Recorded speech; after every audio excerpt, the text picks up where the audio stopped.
तो चलो बच्चे आगे स्टार्ट करते हैं। अब जो टॉपिक है, कल जो आपने पढ़ा था हाइड्रोपोरेशन करता और उसके साथ एक और कोई कंपाउंड करा था आपने, उसके आगे का अगला टॉपिक है unsaturated compound with stereo isomer. कहने का मतलब यह है कि यहाँ पे जो कंपाउंड का फॉर्मेशन करेंगे अपन, वो एक स्टीरियो आइसोमर्स प्रॉपर्टीज रखता है। और अच्छा, इससे पहले अनसैचुरेटेड कंपाउंड मैंने जो करवाया था वो नॉर्मल फॉर्म में करवाया था। यदि आपको कार्बन की संख्या 2 दी है और फिर आपको प्रोडक्ट बनाने के लिए दिया गया है, तो आपको जो आंसर बनेगा वो आपका इथेन, यदि इथीन दिया है तो इथेन का फॉर्मेशन करेगा। अब इथेन में आप स्टीरियो आइसोमर्स की प्रॉपर्टीज नहीं दिखा पाएंगे, तो इस बेस पे जो लॉजिक डिसाइड करा गया है वो होता है कि ज्योमेट्रिकल आइसोमेरिज्म है या नहीं है, उसके बेस में सब डिसाइड होता है। ओके, तो चलो आगे स्टार्ट करते हैं बेटा। आगे स्टार्ट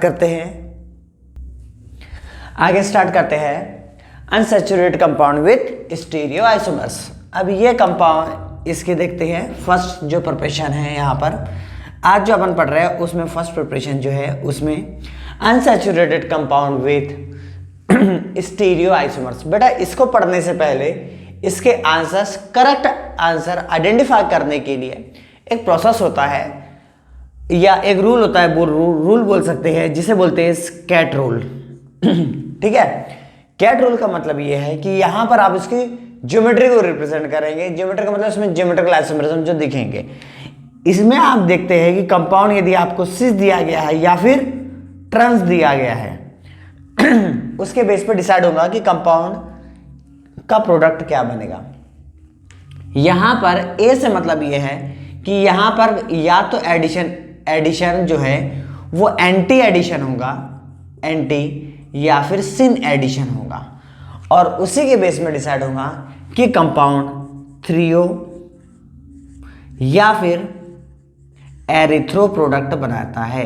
अब इस बारे में तो थोड़ा आपको पता ही होगा कि जो थ्रियो है, थ्रियो क्या होता है। थ्रियो का मतलब ये होता है, थ्रियो कंपाउंड ऐसे कंपाउंड जिसमें जो भी ग्रुप आप ऐड करें वो डिफरेंट साइड आए। यदि डिफरेंट साइड आता है तो ऐसे कंपाउंड को अपन थ्रियो कंपाउंड्स कहते हैं। और जिसमें कंपैरिजन कर रहे हैं, कंपैरिजन जो डायरेक्शंस होंगी वो किधर साइड जाती है। एरिथ्रो में जो भी कंपाउंड आप ऐड कर रहे हैं वो सिमिलर डायरेक्शन में होगा। तो यदि कंपैरिजन पॉइंट यदि सिमिलर साइड है तो वो कंपाउंड एरिथ्रो होगा, और डिफरेंट साइड है तो उसे थ्रियो प्रोडक्ट कहते हैं। ठीक है, ये 3 चीज समझ में आई अपने को। ठीक है, यही प्रोडक्ट का मेन रूल रहेगा। अब देखते हैं कि एक्चुअल होगा क्या। 1 बाय 1 इसी रूल को ध्यान से देखना। यदि आपको सिस दिया गया हो, इसमें एडिशन आपका सिस है, और सॉरी कंपाउंड का जो टाइप है वो सिस है, और जो प्रोडक्ट दिया गया है, जो रिएक्शन करवानी है, यदि वो सिन एडिशन है, सिन एडिशन हो रहा है, तो कंपाउंड बेटा बनाएगा। ऐसे केस में कंपाउंड जो प्रोडक्ट फॉर्म करता है वो प्रोडक्ट बनाएगा एरिथ्रो प्रोडक्ट का फॉर्मेशन करता है। ठीक है, और ये बोल सकते हैं कि इनमें जो वैरायटी मिलेगी उसे अपन मीसो कंपाउंड भी कहते हैं। अभी मीसो कंपाउंड क्या होते देखेंगे। सपोज में ऐसा करा अपन ने, इसकी जगह पर मैंने सिस की जगह पर आपको ट्रांस दे दिया और एडिशन सिन ही रहा। क्या 1 टाइम चेंज करा है मैंने, क्या करा है 1 टाइम मैंने चेंज करा है।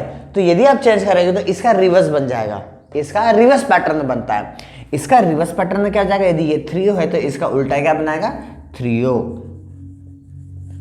प्रोडक्ट बनाता है। और जो थ्रियो प्रोडक्ट होता है वो बेटा डीएल कन्फिगरेशन आएगा, बोले तो रेसिमिक मिक्सचर का फॉर्मेशन करता है। ओके, अब यदि ऐसा हुआ कि इसको अपन ने कांस्टेंट रखा, इसे मैंने कांस्टेंट रखा, एडिशन चेंज कर दिया, एडिशन मतलब एंटी लगा दिया क्योंकि इसका रिवर्स आता है एंटी। ठीक है, इसका यदि एडिशन है तो इसका जो मेन कंडीशन है इसका रिवर्स बन जाएगा। इसका रिवर्स क्या हो जाएगा, यदि एरिथ्रो है तो प्रोडक्ट आपका थ्रियो बनेगा। ठीक है, थ्रियो मतलब डीएल कन्फिगरेशन फॉर्म करेगा। और यदि मैंने इसमें दोनों ही चेंज कर दिए, मतलब सिस का मैंने ट्रांस कर दिया और यहाँ पर सिन का मैंने एंटी कर दिया, तो आपका प्रोडक्ट सिमिलर वे में आएगा।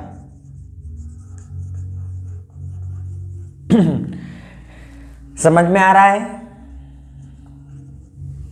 ओके, ये इसका मेन कैट रूल होता है। फिर से एक बार और समझो क्या है ये। यदि आपको कैट रूल में, अच्छा ये आपको एल्किन में भी आएगा बेटा, ठीक है, एल्किन में भी ये रूल पढ़ना है अपने को, और आगे बहुत सारे रिएक्शंस है।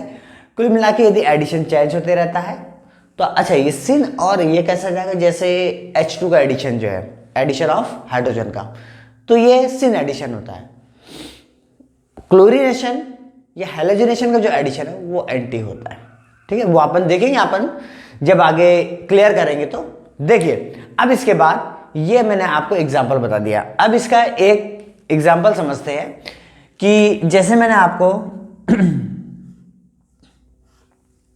ये दिया और इसमें एडिशन D2 का एडिशन कर रहे मैंने, D2 का एडिशन करा मैंने, तो प्रोडक्ट क्या बनेगा, तो यहां पर Me आ जाएगा। यहां पर Me जो है सिमिलर सब डायरेक्शन पे, तो इसका मतलब जो आपको रिएक्टेंट दिया गया है बेटा वो सिस है, सिस है। D2 एडिशन बोलते हाइड्रोजन का एडिशन, ये मैंने अभी थोड़ी देर बताया आपको, ये सिन एडिशन होता है। तो यदि सिस और सिन है तो प्रोडक्ट क्या बनाएगा, एरिथ्रो बनाएगा। एरिथ्रो का मतलब क्या होता है, एरिथ्रो, इसका मतलब जो कंपाउंड अटैच होगा वो सेम डायरेक्शन पे जाएगा। मतलब आपका जो प्रोडक्ट है जो एडिशन कर रहे हैं ड्यूटेरियम को, ड्यूटेरियम एक डी इधर एक डी इधर आ जाएगा ठीक है, बचा क्या इधर की है, तो ये टॉप और बॉटम में जाएंगे, CH3 बचे दोनों H, एक H इधर एक H इधर, इस टाइप से ये प्रोडक्ट का फॉर्मेशन करेगा अब मीसो कंपाउंड के बारे में थोड़ा सा देखते हैं, मीसो कंपाउंड क्या होते हैं। तो जनरली आपने यदि GOC पढ़ के आया है तो GOC हम बता दे बेटा यदि आपने GOC कंप्लीट करा हुआ है तो आपको समझ में आ जाएगा। मीसो कंपाउंड के रिस्पेक्ट में क्या क्या पता होना चाहिए। मीसो कंपाउंड इनमें इंटरनल कंपनसेशन होता है इंटरनल कंपनसेशन का मतलब ये है कि इनके ये जो कायरल सेंटर है यहाँ पर डिफरेंट कन्फिग्रेशन होना चाहिए। कन्फिग्रेशन मतलब यदि आप इसे सेकंड और थर्ड दे दें तो 2R 3S हो या फिर 3S 2S 3R हो, ये दो पैटर्न हैं तो ही ये कंपाउंड जो रहता है मीसो कंपाउंड कैटेगरी में आएगा। अब ये क्या होता है, देखो ये कैसे आइडेंटिफाई करना है। सपोज इस कार्बन पर आप RS नॉमेनक्लेचर करते हैं, RS नॉमेनक्लेचर पता होगा आपको, RS नॉमेनक्लेचर IUPAC में पढ़ते हैं और GOC में कई जगह पढ़ा देते हैं, तो कोई दिक्कत नहीं। यदि यहाँ पर पूरे मॉलिक्यूल का रोटेशन यदि एंटी क्लॉक है, एंटी क्लॉक डायरेक्शन में जा रहा है तो उसे अपन S कहते हैं। यदि क्लॉकवाइज डायरेक्शन में मूव कर रहा है तो उसे अपन R फॉर्मेट में बोलते हैं, R है ना, R डिवीजन में अपन लेंगे। तो ओवरऑल कहने का मतलब यह है कि जब एक ही मॉलिक्यूल के अंदर दो डिफरेंट डायरेक्शन प्रेजेंट होती है तो ऐसे कंपाउंड को मीसो कंपाउंड कहते हैं। या फिर आप ये बोल सकते हैं कि उसमें सेंटर ऑफ सिमेट्री होने के साथ इनमें और भी प्रॉपर्टीज होती है। और मीसो कंपाउंड के बेटा ये खास बात होती है कि ये ऑप्टिकल इनएक्टिव होते हैं, ऑप्टिकल इनएक्टिव कंपाउंड कैटेगरी में होते हैं। क्लियर है, ऑप्टिकल इनएक्टिव कंपाउंड कैटेगरी में होंगे, ठीक समझ में आया मीसो कंपाउंड क्या है। मीसो कंपाउंड क्या कहते हैं, यहां से देखो मीसो कंपाउंड क्या हो जाएंगे कि RS नॉमेनक्लेचर के लिए आपको दो सेंटर या दो कंपाउंड में जो कंपाउंड हैं उनके कायरल सेंटर में आपको अपोजिट डायरेक्शंस उनका रिप्रेजेंटेशन होना चाहिए। यदि अपोजिट डायरेक्शन में रिप्रेजेंटेशन है इसका मतलब यह है कि कंपाउंड मीसो कंपाउंड कैटेगरी में आ जाएगा। ओके, अब इसका रिवर्स देखते हैं। रिवर्स क्या हो सकता है रिवर्स से मतलब इसका जस्ट उल्टा देखते हैं। मैंने अभी आपको क्या दिया था, अभी सिस फॉर्मेट दिया था। अब यदि मैंने आपको इसी में CH3C डबल बॉन्ड C यहाँ पर H और एक H इधर कर दिया और आपको प्रोडक्ट मैंने दे दिया है ट्रांस फॉर्मेट में, और इसी का मैंने D2 ले दिया, addition D2 in presence of Ni PD के साथ रिएक्शंस करवा दी, तो क्या बनेगा अब देखो यहां पर सिमिलर एडिशन लगाते हैं। अच्छा, ये जो प्रेजेंटेशन है बड़े से फिशर प्रोजेक्शन कहते हैं ना, नॉर्मल फॉर्म में क्यों लिखा, क्योंकि ये फिशर प्रोजेक्शन में अपने कन्वर्ट करा है। तो यहाँ भी फिशर प्रोजेक्शन मिलेंगे। तो अब देखो यहाँ से ये जो रूल लिखा मैंने उसमें देखो, आपको मैंने जो रिएक्टेंट दिया है वो ट्रांस दिया है, एडिशन सीन है तो प्रोडक्ट 3O बनाएगा। 3O का मतलब ये होता है कि दोनों साइड, दोनों जो डायरेक्शन है वो DL में जाएंगे। और यहाँ से 3O का मतलब देखो, दोनों एक D यहाँ पर और एक D यहाँ पे जाएगा। बच्चा वाला CH3 एज इट इज लिख दो।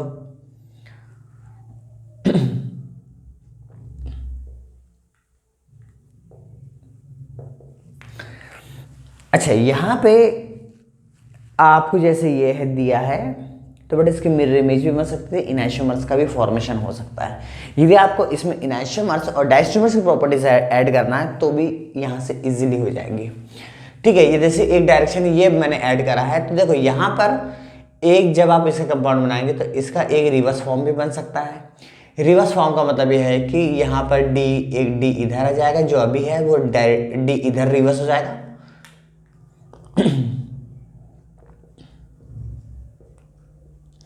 ओके, इन दोनों में से कोई एक D मॉलिक्यूल होगा और कोई इसमें से एक L मॉलिक्यूल होगा। ठीक है, कहने का मतलब ये है कि जब आप इनके डायरेक्शन देखेंगे तो इनका RS नोमेनक्लेचर निकालेंगे तो इनमें से पूरा मॉलिक्यूल या तो क्लॉकवाइज रोटेट करेगा या फिर एंटी क्लॉकवाइज रोटेट करेगा। होल मॉलिक्यूल या तो क्लॉकवाइज रोटेट करेगा या फिर अपोजिट डायरेक्शन मूव करेगा। यहाँ पर क्या हो रहा था, मॉलिक्यूल के इंटरनल ही अलग अलग जो कायरल सेंटर है, दोनों chiral centre opposite rotation represent करते हैं, इसीलिए मीसो कंपाउंड में इंटरनल कंपनसेशन मिलता है। ठीक है, और यहाँ पर होल मॉलिक्यूल मतलब दोनों कायरल सेंटर मिलके पूरे मॉलिक्यूल को रोटेशन रिप्रेजेंट करेंगे। यदि उनका रोटेशन, यदि इसका क्लॉकवाइज है तो इसका रिवर्स वाले का, यदि इसका क्लॉकवाइज है तो इसका रिवर्स हो जाएगा। ठीक है, तो कहने का मतलब यह है कि पूरे सॉल्यूशन के अंदर आपको DL कॉन्फ़िगरेशन मिलता है। DL का मतलब क्या हुआ कि कंपाउंड में या तो D है, कंपाउंड में DL कॉन्फ़िगरेशन को अपन रिप्रेजेंट करते हैं रैसेमिक मिक्सचर से, रैसेमिक मिक्सचर से रिप्रेजेंट करते हैं। अब आप बोलेंगे sir what do you mean by racemic mixture, ये आपने जीओसी में पहले पढ़ा होगा, एक बार फिर से देखो। Racemic mixture equimolar compound of D configuration and L configuration is called as racemic mixture। ठीक है, it is optically inactive। ठीक है, अब इसमें क्या होता है कि ये ऑप्टिकल इनएक्टिव है, तो क्यों है, क्योंकि ये ऑप्टिकल इनएक्टिव होने का रीजन ये होता है कि इसमें दो मॉलिक्यूल है। सपोज इस मॉलिक्यूल ने इसे यदि 180 एंगल पे रोटेशन करके इसकी, सॉरी 180 नहीं, सपोज इसमें आप समझो कि 90 या फिर 60 एंगल से इस मॉलिक्यूल ने उसे रोटेट करा क्लॉकवाइज डायरेक्शन पे, तो इसका रिवर्स वाला जो मॉलिक्यूल है उसे रिवर्स में 60 एंगल पे रोटेट कर देगा और ओवरऑल मॉलिक्यूल की जो रोटेशन है वो कांस्टेंट रहती है। जब मॉलिक्यूल का रोटेशन कांस्टेंट है तो डेफिनेटली मॉलिक्यूल में रोटेशन 0 के बराबर आ जाएगा। इसीलिए ये जो मॉलिक्यूल है वो भी ऑप्टिकल इनएक्टिव कैटेगरी में आएगा, ऑप्टिकल इनएक्टिव कैटेगरी में आता है। और यहां पर बात करेंगे इसे क्या कहा जाता है, क्यों ये ऑप्टिकल इनएक्टिव होता है, तो यहां पर लिखा होता है बेटा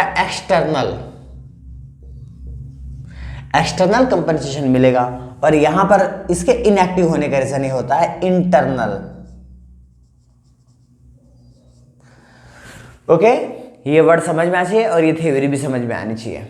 क्लियर है, समझ में आया। अच्छा, ये एल्केन है या नहीं अपन फिलहाल ये देखते हैं, क्योंकि अपना मेन टारगेट एल्केन बनाने का है।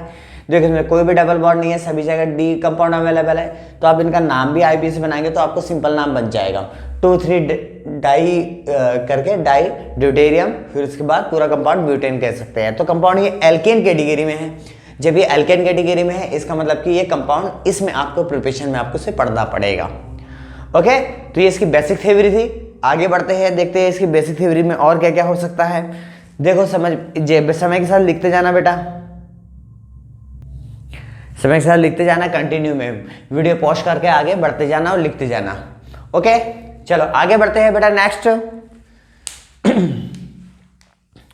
अब देखो यहाँ पे इसकी बनाने की पर्पज थी, यहाँ पे अनसैचुरेटेड कंपाउंड ऑफ स्टीरियोआइसोमर्स यहाँ पे क्लियर होता है बेटा।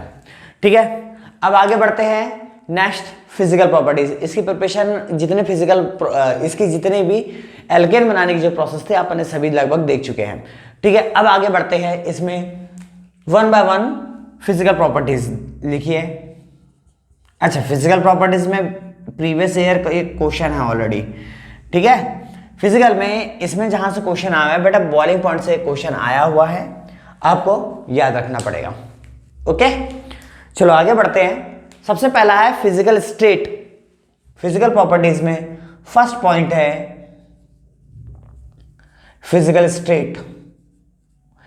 यदि कंपाउंड स्ट्रेट चेन में है, यदि कंपाउंड स्ट्रेट चेन में है तो बेटा याद रखना है अपने को C1 से लेके C4 तक, कितने से लेके C1 से लेके C4 तक की जो गैस स्टेट होती है, जो स्टेट रहेंगी वो आपको गैस फॉर्मेट में मिलेंगी। और यदि C5 से लेके C17 तक ये आपको लिक्विड स्टेट में मिलते हैं, और C18 टू मोर ये आपको सॉलिड फॉर्मेट में मिलेंगे, या फिर ऐसा आप बोल सकते हैं वैक्सिस सॉलिड फॉर्मेट में। ओके, ये इसकी थ्रू कंक्लूजन होता है कि फिजिकल स्टेट में सॉलिड लिक्विड गैस के बेस में क्या हो सकता है। ठीक है, ये आपको आइडेंटिफाई होना चाहिए। Second, physical state clear. अब आते हैं बॉइलिंग पॉइंट पे।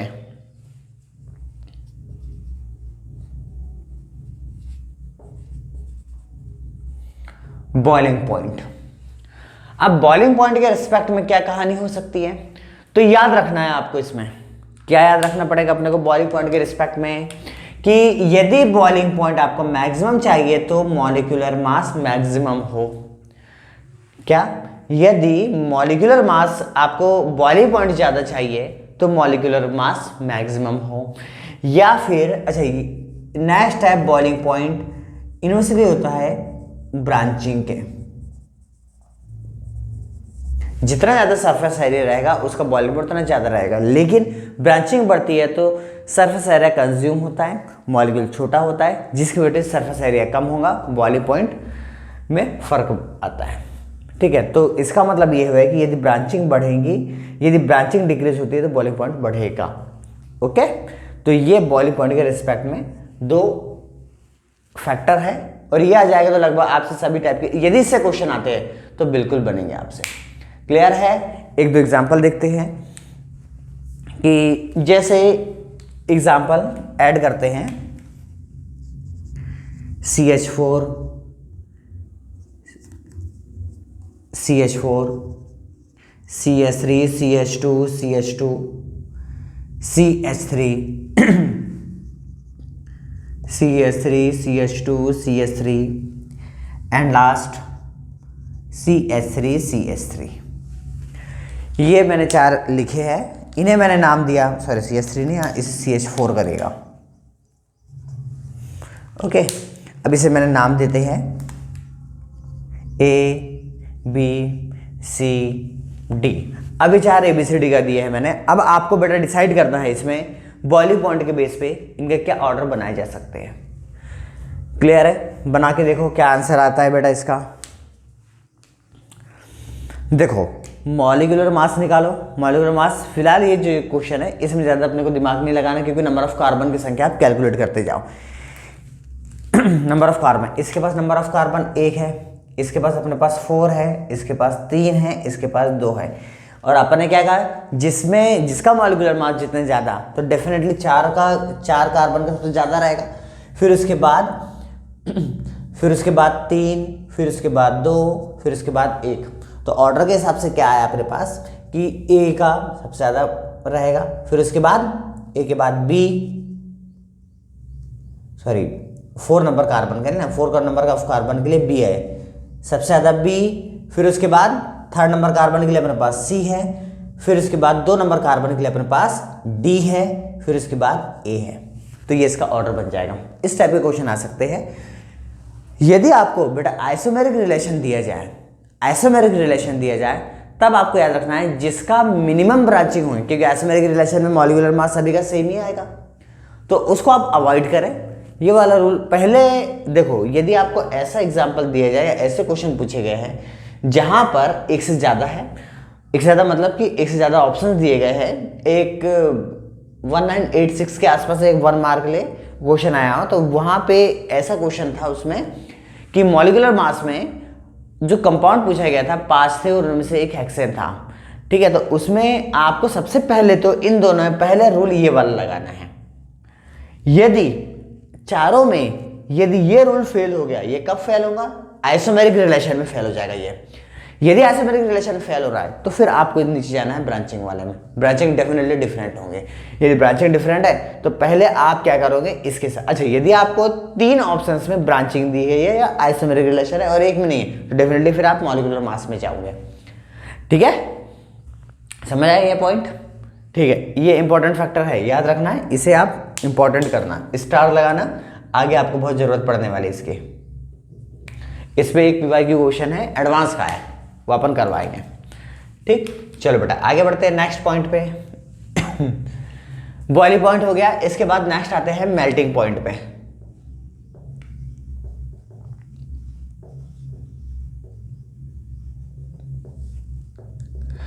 मेल्टिंग पॉइंट के रिस्पेक्ट में देखते हैं, मेल्टिंग पॉइंट के रिस्पेक्ट में क्या लॉजिक लगाया जाता है कि यदि आपको मेल्टिंग पॉइंट ज्यादा चाहिए तो डेफिनेटली मॉलिक्यूलर मास ज्यादा होना चाहिए, या फिर एडजेसेंट कार्बन की यदि बात करें तो याद रखना है आपको इवन नंबर का ज्यादा रहे कंपैरिजन टू ऑड नंबर। ठीक है, यदि आपको in case of adjacent alkane दिए जाए तो उस केस में इवन नंबर का आपको ज्यादा रहेगा कंपैरिजन टू इसके। क्लियर है? अब एक कुछ एग्जांपल देख लेते हैं। जैसे ये क्या कंपाउंड का नाम है? प्रोपेन। इसका जो मेल्टिंग पॉइंट है वो 85.3 केल्विन कैटेगरी के आसपास होता है।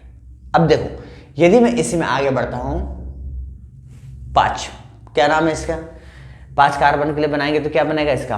5 कार्बन, पेंटेन है, एन पेंटेन लिख सकते हैं। जब एन पेंटेन है तो क्या हो सकता है? 143.8 केल्विन कैटेगरी में इसका टेम्परेचर होगा, ये मेल्टिंग पॉइंट होगा। अब 4 में देखते हैं तो डेफिनेटली वो उससे कम ही जाएगा क्योंकि मॉलिक्यूलर मास है, तो इसका होता है 138.5 केल्विन। केल्विन में चल रहे हैं बेटा, यूनिट का आपको ध्यान रखना पड़ेगा। इसके बाद यदि इसमें एक 3 कार्बन का एक 6 कार्बन पे बढ़ते हैं, 1 2 3 4 5 6 कार्बन के लिए यदि आप इसके वेट की बात करें तो 179 केल्विन इसका मेल्टिंग पॉइंट होगा। क्लियर है? इतनी समझ में आ रही है बेटा?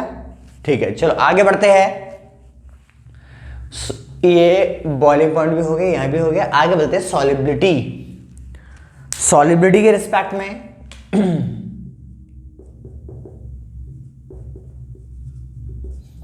सॉलिबिलिटी के रिस्पेक्ट में क्या बता सकते हैं? यदि आपको पोलर ये insoluble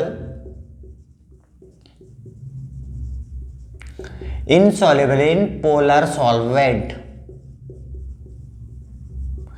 and highly soluble in non-polar, तो ये आपको फैक्टर याद रखना पड़ेगा, इनसॉल्युबल इन पोलर सॉल्वेंट और इसके बाद highly soluble in polar solvent. ठीक है, अब इसमें कौन कौन से आ सकते हैं कि भाई ये सॉल्युबल है या नहीं है पोलर सॉल्वेंट में? पोलर सॉल्वेंट में H2O अल्कोहल हो सकता है, नॉन पोलर में पेट्रोलियम, बेंजीन, ईथर, CCl4, इतने हो सकते हैं ये किसमें? सॉलिबिलिटी को लेते हुए। क्लियर है? ठीक, आगे बढ़ते हैं। सॉलिबिलिटी के बाद डेंसिटी।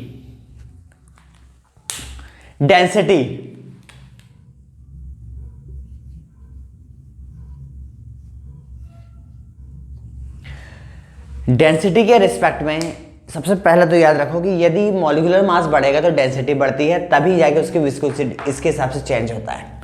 तो सबसे पहले डेंसिटी के रिस्पेक्ट में याद रखना है कि यदि आपसे डेंसिटी का यदि क्वेश्चन आ रहा है, डेंसिटी इंक्रीज होती है with increase the molecular mass. पहला तो फैक्टर याद रखो ये डेंसिटी पे आए तो। दूसरी चीज, एल्केन्स आर लाइटर।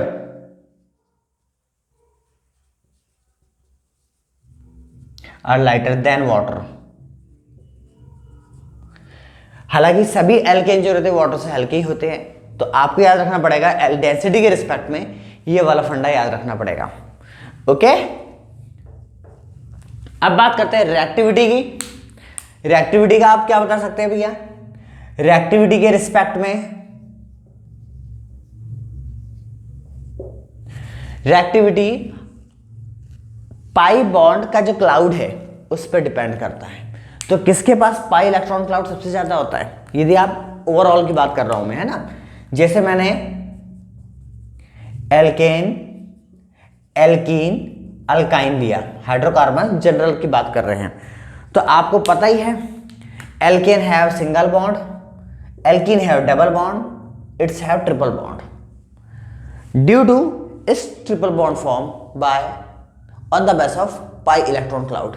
इनके पास इलेक्ट्रॉन क्लाउड बहुत ज्यादा होता है, थोड़ा सा कम इसके पास, और इसके पास सबसे कम, क्योंकि पाई बॉन्ड तो बनाएगा ही नहीं। जब पाई बॉन्ड बनाता ही नहीं है तो रिएक्टिविटी यहीं से क्लियर हो जाती है। डायरेक्शन ये रहेंगी रिएक्टिविटी ऑर्डर, ठीक है। इनके पास जो H होते हैं टर्मिनल वाले, this compound are more acidic, acidic character दिखाता है ये टर्मिनल अल्काइंस, इंटरनल नहीं, ठीक है। तो आई थिंक आज जो बताया वो क्लियर हो गया होगा आपको। तो ये आप वीडियो पढ़ो, आगे जब आप एल्केन के पूरा हो जाएगा तो उसके बाद अपने 2 या 3 लेक्चर अपन प्रीवियस ईयर क्वेश्चन पे लगाएंगे और कुछ टफ क्वेश्चन, जे एडवांस लेवल के कुछ क्वेश्चंस को सॉल्व करने की कोशिश करेंगे, ठीक है। आप में और मिलकर कोशिश करेंगे, सॉल्यूशन करेंगे और देखते हैं क्या आता है। चैनल को सब्सक्राइब करो, अपने दोस्तों को शेयर करो, ठीक है, और अच्छे अच्छे कमेंट करिए, ठीक है। चलो मिलते हैं बेटा इसके नेक्स्ट लेक्चर के बाद, ठीक है। नेक्स्ट चैप्टर में अपन पढ़ेंगे chemical properties, chemical property of alkene, ठीक है। चलो मिलते हैं, बाय बाय।